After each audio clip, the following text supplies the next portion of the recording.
Oh god. So I was talking about why Pokemon's confusing, and I ended with that mulligan and said, "Why is what's a mulligan?" God, I am having a coughing fit for no reason. Uh, so basically, what a mulligan is, when you get your opening hand in Pokemon and you don't get any basic Pokemon that you can place, you can basically show your opponent your hand, then shuffle your hand back into your deck, and then draw the same opening 5 cards. But your opponent, right, gets to draw an extra card. And it's good.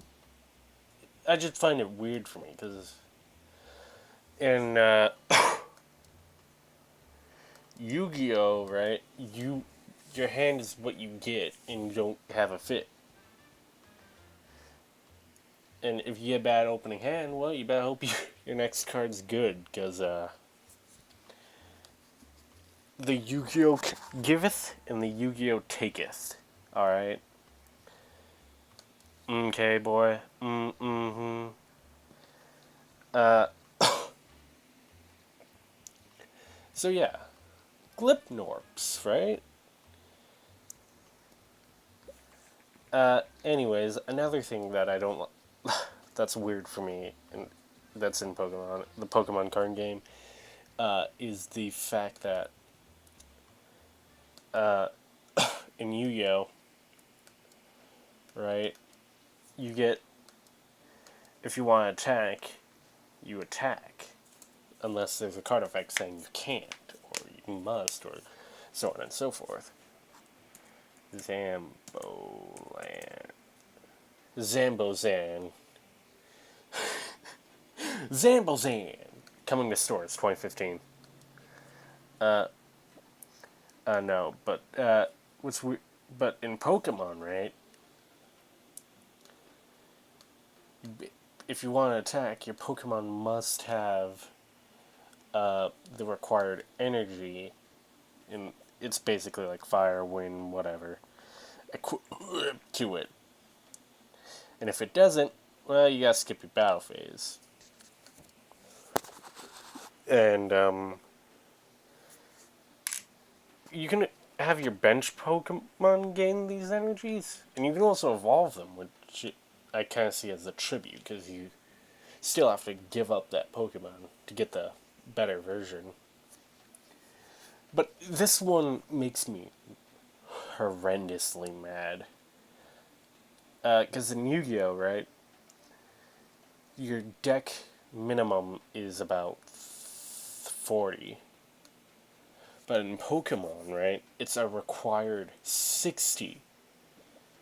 Now, for you non-card game players, or I guess Yu-Gi-Oh players, having more than 40 cards is agonizing. Because if you have more, it's really hard to draw into the cards you need. Because they're all in those 60 cards. Like, oh my god. So whenever I'm playing Pokemon online, right, with the deck, I'm drawing cards, and I'm like, I didn't get anything good. So for the next 5 or 6 turns, I'm playing crap, and then I draw a good card, but I can't use it. So I'm like, I gotta wait even longer. Da-da-da. Like, yeah. You guys like those noises I'm making? Because, like, that's the one thing that makes me so mad at when I play the Pokemon card game. And I know there are fans out there that are gonna be like, oh, but there's this. Like, yeah, of course. There's this, and this. But I'm talking from an outsider's perspective.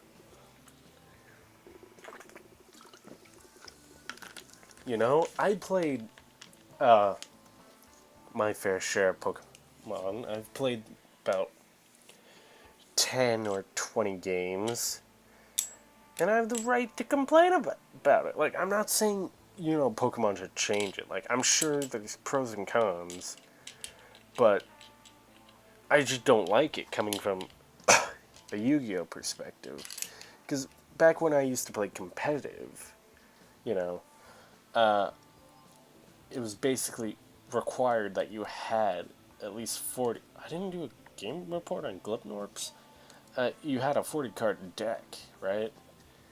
And if you didn't, and if you had more, well, it's pretty obvious you were either young or inexperienced.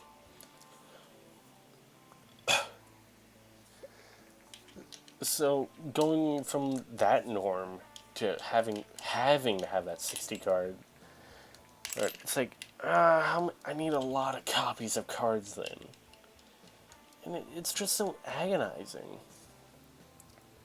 I don't know. I'm sure there's cards that make it easier to draw into what you need, but it's still like a neg one though, because well, I mean it's a neutral, but not a neg. By the way, you non-card game players, a neg just stands for negative.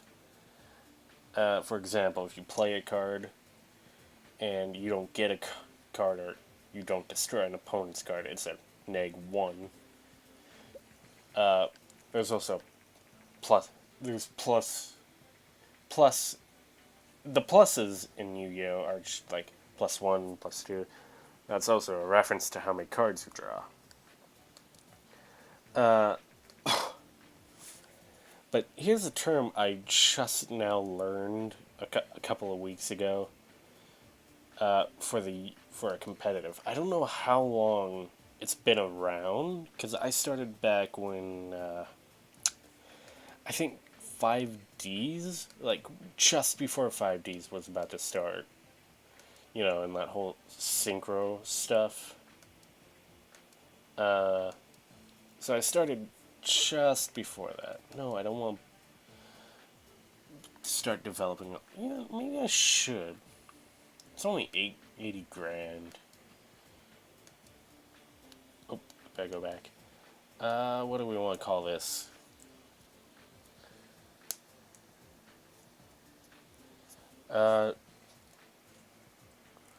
Quad. Yeah, quad. So this is a term. I don't know how old it is or how new it is, but it's called milling, and basically it means just discarding random cards from your deck. For example, if any of you saw the episode where Yugi's battling that one kid who's using a card that doesn't exist IRL called Castle Somberg. Basically, Yugi had to get rid of half his deck every one of his standby phases, or else, well, he had to. You have no choice. That'd be milling. And I just learned about this term, and I'm like, it was really funny. Fuck. Oh, God dang it. Funny when I learned about it. 'Cause I was watching Capital. I think it was either Capital G or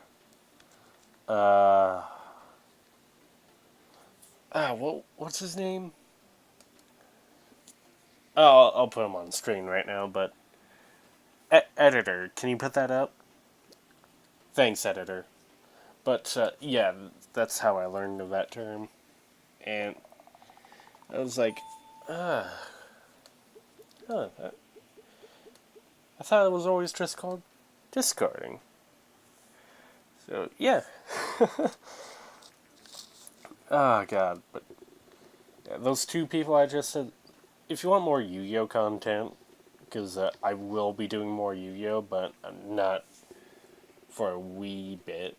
You might want to go to subscribe to them, because they are much better at the game than I am nowadays. Because I was good back in the day, but nowadays I only play really noobish OTK decks.